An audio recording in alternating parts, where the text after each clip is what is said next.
BoJack, Tony Soprano, and Walter emulate someone who already exists, and they hate themselves for that. Joel doesn't emulate anyone. His mistakes aren't ones he can sit back and rehash and deliver a different formula with. He takes a chance on protecting Ellie, but quickly realizes he didn't spend the time up until then healing. He added more wounds and tried to blur the pain into one feeling. Ellie represents being grounded and in the moment. She is a reality check. Not just that, but a symbol of hope. And hope is reality, because a better future is always something you can create. People stuck in truly hopeless situations can barely even hope for role models. BoJack, Tony, and Walter all move very quickly through different role models, different ideas of who to be, how to be that person. Joel found a role model in Ellie in a similar way that kids remind us to be ourselves. Ellie also found a role model and mirror in Joel, to the point that they trade places multiple times. Their roles are essentially the same. The fact that Joel is older isn't ignored, but the fact is also that trauma can lock you in a place and mindset you were in at the age it happened.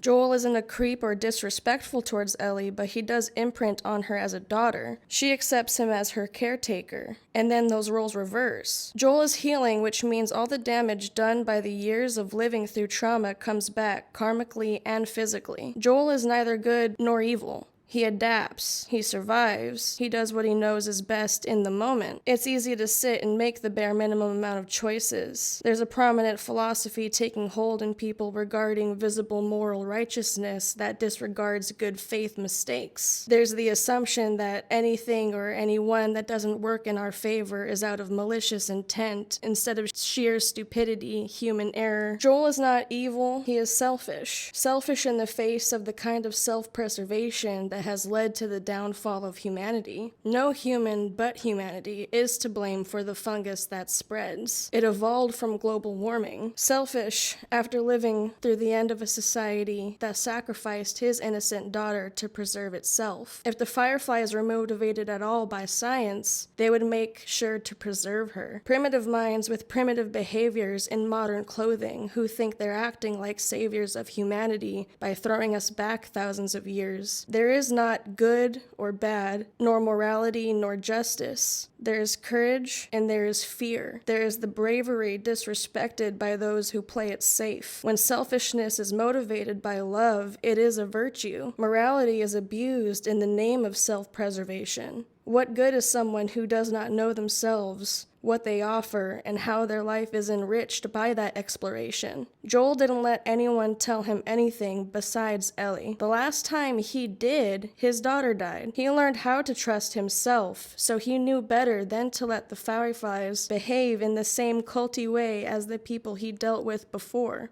He knew better, so he acted on it and avoided victimhood. A cultivated human knows their responsibilities and tends to them appropriately. People who have you run errands without telling you why or giving you a say aren't people who respect you. Joel and Ellie respect each other.